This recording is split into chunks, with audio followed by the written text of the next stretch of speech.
Good to see everybody here this morning. If you have your Bibles with you, go ahead and turn over to Galatians chapter 5. We're going to be briefly there, and then we're going to move to another passage.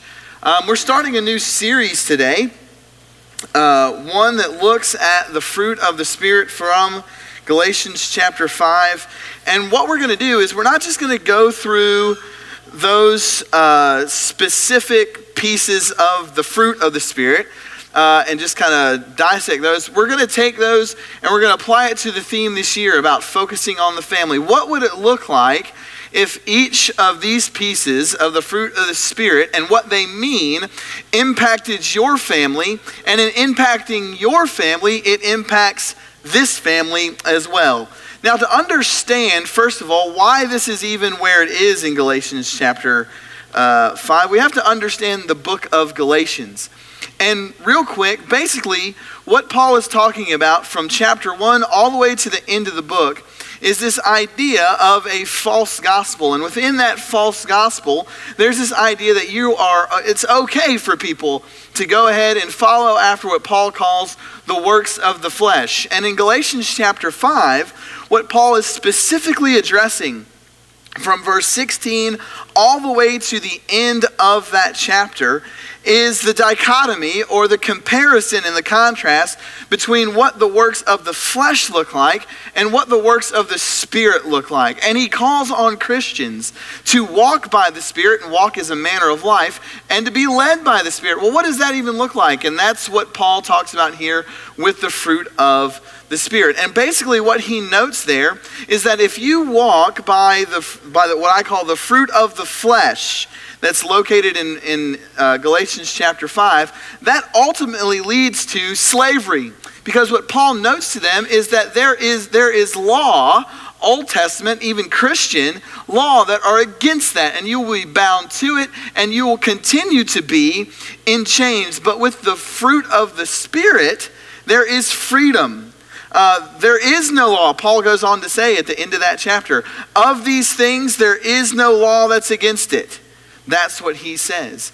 And so as we look into the fruit of the Spirit, notice that in verse 22, the fruit of the Spirit is love, joy, peace, patience, kindness, goodness, faithfulness, gentleness, self-control. Against these things there is no law. And so today we're going to look at that first piece that makes up the fruit of the Spirit.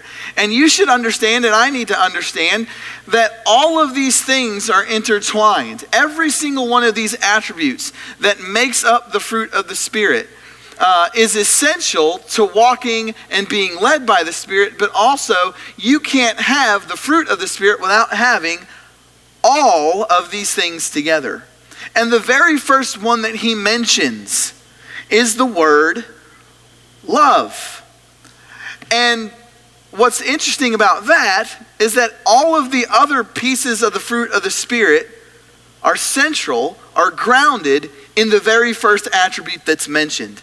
Kindness is rooted in love. Gentleness is rooted in love. Patience is rooted in love. Ask my wife. Patience is rooted in love, right? But we also need to ask the question, what does this word love even mean? Because if you walk down the street, even here in Gastonia, or go down to Charlotte, or go just about anywhere, and ask about 10 people or 20 people, hey, what do you think about when you hear the word love? You might get 10 different answers. You might. And so the course of our discussion today, we're going to look at what does it mean, or what is biblical love? And basically that question can be answered in 1 Corinthians chapter 13, which is where we'll be for the rest of the day. See, we live in a culture where more likely than not, you might get 10 answers about what love looks like, but the core answer, most of the time people say, love is a feeling. Love's a feeling. It's the butterflies that I get in my stomach. It's the way in which she gazed into my eyes. Right? And we kind of see that in most of the motion pictures that we watch. That it's a feeling, that it's a look, it's just an intuition towards somebody.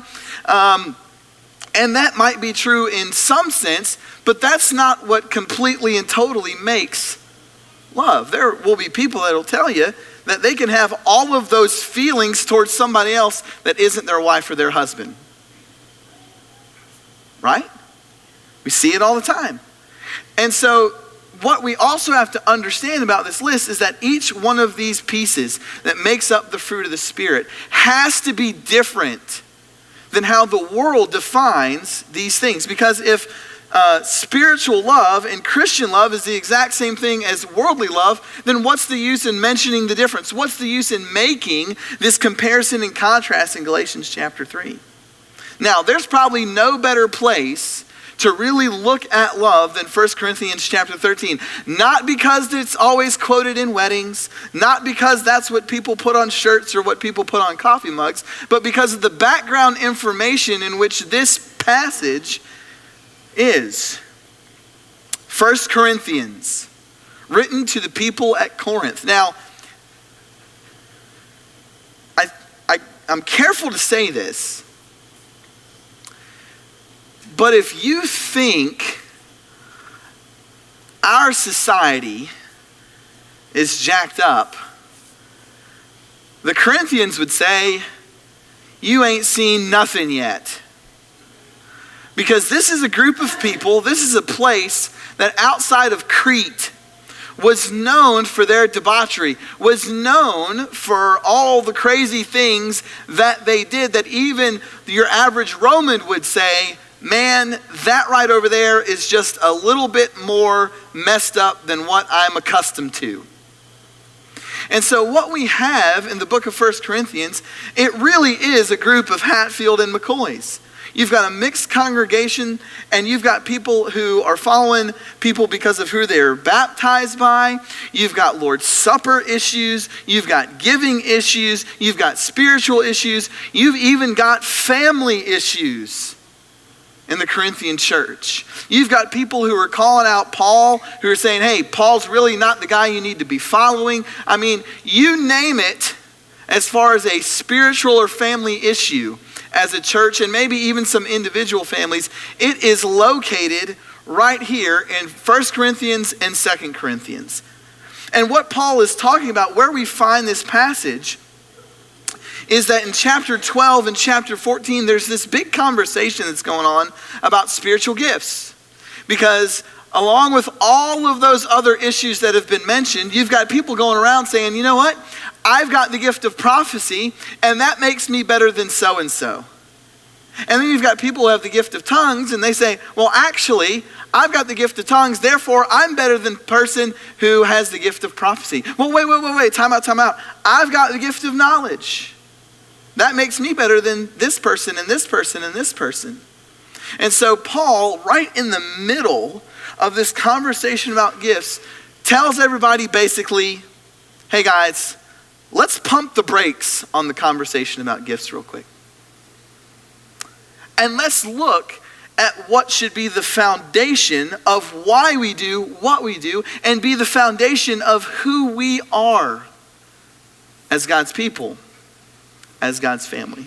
And this is basically what Paul's going to say in 1 Corinthians chapter 13. That love is not just a feeling. That love is a verb. That love is a verb. And so notice what he says as he opens this up. He says, if I speak in tongues of men and of angels, but have not love, I'm a noisy gong or a clanging cymbal. And if I have a prophetic powers and understand all mystery and all knowledge, and if I have all faith so as to remove mountains, but have not love, I am nothing. See, love is not on the basis without love, it doesn't matter who you are. It doesn't matter what you say. It doesn't matter what you do. Paul says you are nothing. It doesn't matter if you've got $5 million invested in the stock market. It doesn't matter if you're on the verge of being an NBA All-Star. It doesn't matter if you're a straight A student. It doesn't matter if you've been the perfect parent by all standard definitions. If you don't have love as the root of all that, as where all of that is grounded, Paul says, you're nothing. And let's bring it home a little bit. It doesn't matter if all of us together show up here every single Sunday and do everything systematically right. If the basis for why we do what we do is not love, then Paul says we are nothing. And as he goes on, he says, if I give away all that I have and I deliver up my body to be burned, but have not love, I gain nothing. See, here's the thing. You could go out tomorrow. You and I could go out tomorrow and we could give away all of our stuff to all of the poor people and less fortunate people in Gastonia. But if we only do that, this is kind of my interpretation of what Paul's saying. If we only do that so the people in the community will say, hey, look at all those people giving all their stuff away. And love's not a part of that? He says, what does that accomplish? Okay, great. You got your name, you got your organization, in the paper. You got your name, you got your organization plastered over on Facebook. Hey, there are people that tweeted about it. Hey, there are people that followed your Instagram. Great. But here's the thing. That doesn't express the deep concern that you should have for people who are less fortunate than you. All that shows is that we really like our Instagram. And that we really like our Facebook. But we may not necessarily really like people. And so we see the importance in this first section that love, this agape love, this self-sacrificial love for people is the root of why we do what we do and who we are. Because it's not just a feeling.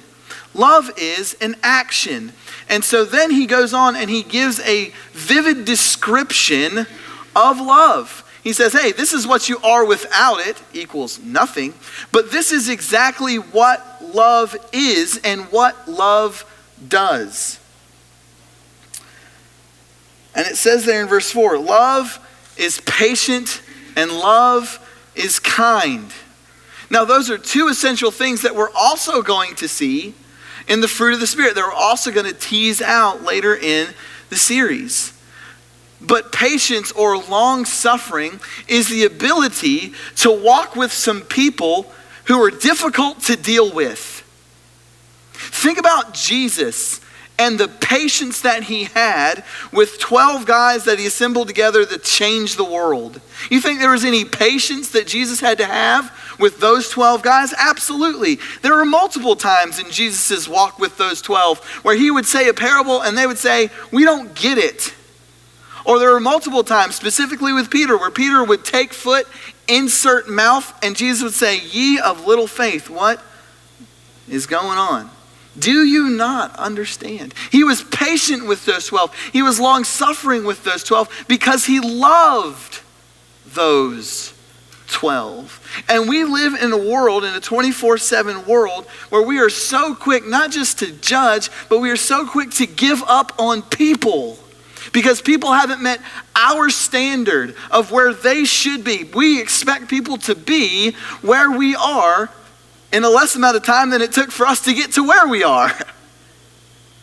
For some of us, it's taken us 30 years or 40 years just to get to the spiritual maturity where we are. But sometimes we expect people to come out of the baptistry and be a mature child. I don't know of anybody, ladies, I don't know of any woman that's ever given birth to an infant and then the next day they were 30 years old. Never seen it. Now, if you have, let me know. But sometimes that's the way that we treat each other. And that's the way that we treat people who are outside the walls once we bring them into the family. There's a patience there. There's a long suffering that must take place with people who are not as spiritually mature as I am. And here's the thing. When I'm that quick to not be that patient, that exposes my own spiritual immaturity as well. So love is patient and love is kind. And those two things make up. That's what love does. And love does not envy or boast. Love is humble in that regard. And this is the struggle that we as preachers have sometimes. It's a struggle that we have. It's a struggle that I have. There are times where preachers, myself included, we'll talk or we'll speak or we'll go to youth rally or we'll post a blog, and it seems like everybody in the world is really about that, and that can run to the head, and we can get in the car and we can say, man, I slayed it today. Not knowing that the only reason that I was even able to say the things that I was able to say was not because of me, it was because of God.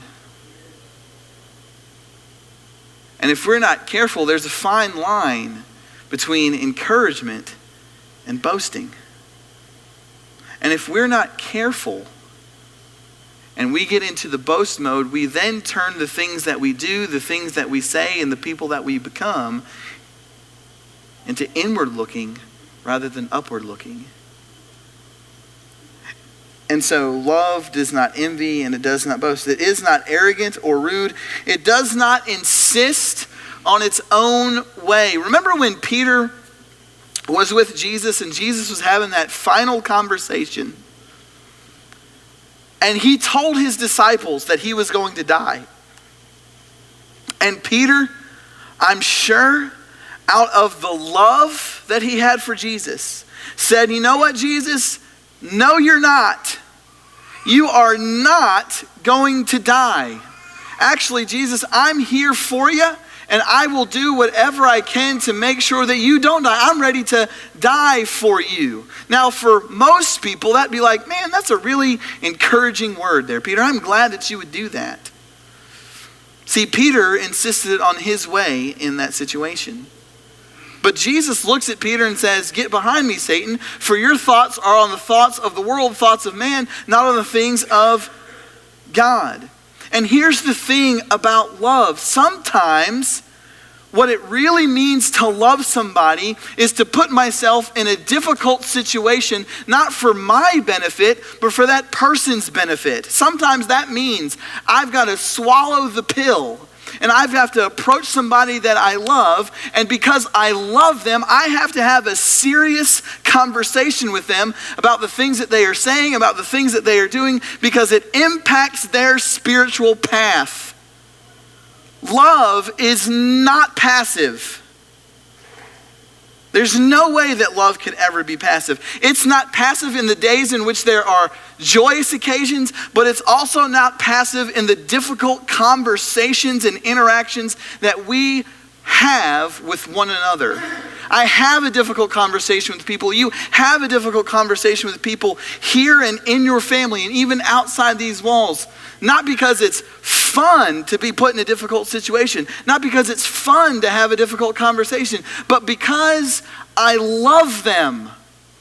I'm willing to risk everything for them and for their journey and for their path and for their soul. And sometimes we let outside things creep into the mind and creep into the heart. And what we think is love is actually an illusion. Well, you know, if I have this difficult conversation with this person over here, then I might lose that person forever as far as a friend. Or if I have this difficult conversation with my son, with my daughter, then they might not like me anymore. See, that's the false illusion of love that insists on your way rather than God's way. Jesus had many difficult conversations with his disciples, with people he didn't even know, and had many difficult conversations with the Pharisees. Why? Not because Jesus insisted on his own way, but because he understood that that's what love requires. Love requires that it is God's way, not my way. And that oftentimes will mean a very difficult conversation with people that I love. Think about it for a second. What if I don't have that conversation? What if I don't put myself in that situation to either encourage somebody because I love them or have a difficult conversation with somebody because I love them? What does that say? If I remain silent, how can I say that I really love? Because if I stay silent in that difficult situation, in that difficult circumstance, I'm not saying that I love that person. I'm saying that I don't love that person and I approve of the action and the path that they are taking. And that's not biblical love. Paul is saying this to a group of people not because it's a fun thing to say. He's saying this to people because he loves them. Because Paul knows that if he really loves these people, he can't stay passive. Because love is not just a feeling. Love is an action. And so he says, love is not irritable or resentful. See, here's the thing about love. When I see somebody here, or if I see somebody that I know and that I love, or if I see some of my family succeed, I rejoice in that. I simply don't try and undermine all that. I'm not resentful towards that person. I'm not resentful towards that person because of where they come from. I'm not resentful of a person because of what they look like or who they are or how they voted or what they wrote on their blog that I might, have a small disagreement with. I don't resent people because I love them and I care for them. And when they succeed, that means I succeed. When the people at Corinth succeed, that means the church succeeds. When the people at Gastonia succeed, that means we all succeed. And so I don't resent their success. I embrace them and encourage them in their success because that's what love does. Because love's not a feeling, not just a feeling. It is an action. It does not rejoice in wrongdoing, but rejoices with truth. Now notice the longevity of love in verse number 7. It says there that love bears some things. Love bears 25% of the things that I really enjoy. No, it says there that love bears all things. And you guys heard me say this before. How much is all? All. And so what does that mean? Maybe it looks something like Jesus said in the Sermon on the Mount. Maybe in bearing all things, that means I pray and serve those who persecute me and don't like me. Maybe it means that when my marriage gets a little bit rocky, instead of looking for the nearest off-ramp into somebody else's arms, I try and work on that because I've made a commitment to bear all things. Maybe that means when my friendships might be a little bit fractured and my friendships are sitting on a rocky hill, that instead of running over and talking to somebody else about it, I am the one that makes the commitment and makes the first step towards reconciliation. Maybe when things in my family aren't what they used to be 5 or 10 years ago, I sit down and I simply say, you know what? I know that things aren't right. I know that things are difficult. I know that we're going through a rough patch as a family. What can I do for us to succeed as a family? Why? Because I've made a commitment to agape you and I want to bear all things. That is what's on the contract when you come to be a Christian. Why? Because that's what Jesus did for the joy that was set before him. What did he do? He endured the cross, not because being crucified was fun, not because being crucified was joyful, but because souls who would benefit from that action was what was on his mind and in his heart in the moment he experienced the most pain. And sometimes, in order for people to realize the joy of love, I've got to bear some pain. And I've got to bear some people. And I've got to bear some circumstances and situations. Because love bears all things. If I look for the off-ramp with my relationships, if I'm the one who is willing in my marriage and willing in my relationships, as soon as things get rocky, I'm willing to wave the white flag, that's not love. And I say this from the heart, that's cowardice. It's the coward that runs from the fight. It's the brave one who's willing to endure everything for everybody involved, that's willing to stand and fight for what they love. And if you're not willing to stand, and if we're not willing to bear for one another, whether that's our families independently and our family collectively, then we don't love. And it's all an illusion. It's all a mask. It's all a game. And godly love plays no games. And godly love wears no masks. And godly love simply doesn't surrender in the moment that makes it so tough. Think about that for a second. As Jesus prepares himself to go on the cross, what if Jesus says, you know what, Lord? This is just too tough. I'm packing it up. I'm packing it in. I'm giving it all away. I'm taking the off-ramp of passivity and comfort. But I love him. That doesn't make any sense at all. And so love not only bears all things, love hopes all things. That as I look at somebody who might be a little bit difficult, as these people were in Corinth, as Paul writes to these people, and hey, let's face it, people are people and people have always been difficult.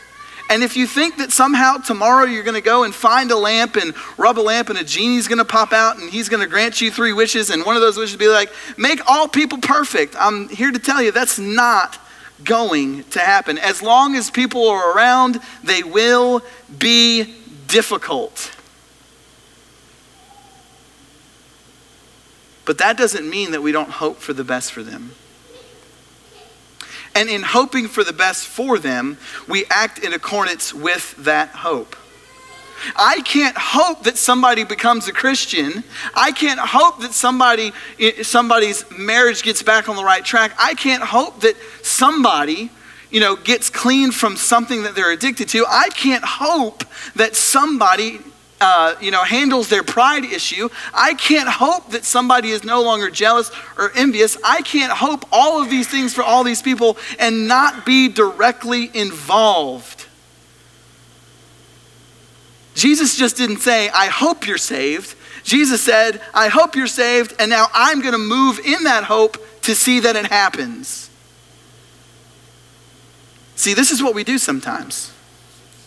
We say, I hope things are better for you.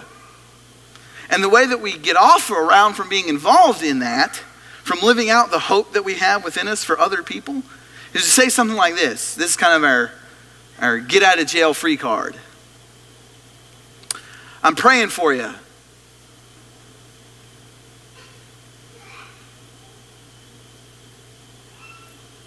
And then we don't do it. Instead of asking, all right, hey, I know for a fact that your family's broken. Do we need to have a little intercession? Do we need to have a little conversation? Do you need a mediator? Hey, I know for a fact that you've told people and you've told me that you're addicted to this thing? Have you seen counseling? Do you need me to research some of the counselors that are in the area? Oh, okay, you can't afford the most expensive counselor? All right, well, what can we do as the church to help you meet that need so that our hope that you get clean is actualized in reality? Does that make sense? Because here's the thing. I can hope all day and I can say I'm praying for you all day, but what God requires for us, if love bears all things and if love hopes all things, it requires to get these things dirty. And that is counterintuitive to worldly love. Worldly love is content with saying, hope things are all right. Worldly love is content with saying, you know what, you're in my thoughts. What does that even mean? You're in my thoughts? Okay. But what are we doing for people? And then it says, love bears all things, love hopes all things, love endures all things. How long and how far are you willing to go for people that you say that we love? How dirty are we willing to get our hands? Remember with Jesus, I think it's in Mark chapter 4, Mark chapter 5, there's this crowd and this leper comes. And in that day and age, to be a leper was to be the lowest of the low in Jewish culture, because that meant you had to be kicked out of the community until you were clean. And if you were passing through on your way out, you had to hold your hand over your face, raise your hand in the air so everybody could identify you, and yell out, unclean, unclean, unclean. Do you imagine how embarrassing that must have been for somebody in that day? And then Jesus steps on the scene, and everybody's wondering, what's he going to do? And Jesus says, and Jesus goes, and he heals the leper without contracting the leprosy. In effect saying, what leprosy? I don't see any leprosy. See, Jesus took an amazing risk for someone who most people viewed so small, so that that person might be clean. Because Jesus knew that he could hope for that leprosy to be gone all day long, but he knew he had the power to intervene in that person's life so that the leprosy would actually disappear. Are we willing to see the brokenness in people's lives disappear through our actions in their lives, rather than just superficial sayings like, you're in my thoughts, I'm praying for you, hope everything works out well? That's a difference between worldly love and godly love. And the long suffering. How long are you willing to walk with somebody, not just in their brokenness, but through it? Because love is not just a feeling. It is an action. And Paul, at the end of this, as he talks about love, he notes the three most important things. He says, hey guys, I want you to know that as you're talking about all these gifts, as you're talking about your status, as you're talking about your position, as you're worried about people, I want you to know that all that stuff is going away. Hope you understand that. That people, status, position, possessions, all that stuff is going away. And he says the greatest things are these. Are faith, hope, and love. And he says live in these three things. But the greatest of these three things is love. Because love is the absolute cornerstone and focus point and nexus of the Christian life, which is demonstrated by Jesus Christ. In a moment that lasted maybe a couple, 3 hours. But think about this. In a moment where his shoulders were white caps in a sea of nothing but crimson blood, he didn't say burn it down. He didn't say strike them dead. He said, Father, forgive. And if you want to know the key to fixing your marriage, and if you want to know the key to fixing your family, and if you want to know the key to fixing your relationships, it's not worldly love. It's this kind of love seen in 1 Corinthians 13. It's not just a passage that everybody reads in their marriage when they get married. It's actions that we take because we value people because they're people. Nothing more and nothing less. So this morning, if you think that love is just a feeling, then the reason some of your relationships are not what they need to be, or not what you want them to be, not what they, or not what you've dreamed them to be, is because those feelings ebb and flow. That even happens in marriage. That happens at work. That happens with friends. The feeling of love ebbs and flows. But this is more than just a feeling. It's actions. And so a couple of questions I want to end this morning with. If this is the standard of love, and love is not just a feeling, but love is actions, how are you with that forgiveness and moving in that area? If love is not just a feeling and love is more than that, it's actions like these, how is your marriage? If love is more than just a feeling, if love is more than just those superficial off-ramps that we take in the way that we talk to people, how are our relationships with our brothers and sisters in Christ? And here's the question for the rest of your life. Tomorrow, how is your love towards people going to change based on this? Maybe you've got to forgive a family brother or sister. Maybe you have to have a difficult conversation with a son or daughter or brother or friend. Maybe you have to pray and serve people who have persecuted you in the workforce or down the street. But I promise you this, if you do that, if we understand that love is more than just a feeling, but it's a series of actions described by Paul, and if that can work for a place that is messed up as Corinth, it can work for a place that is messed up as Gastonia. And it can work for you, and it can work for me, and it will change your life because your love will be formed and conformed and transformed into what God wants you to be as a loving Christian, and not just someone who appeals to a worldly standard. This morning, you need some love.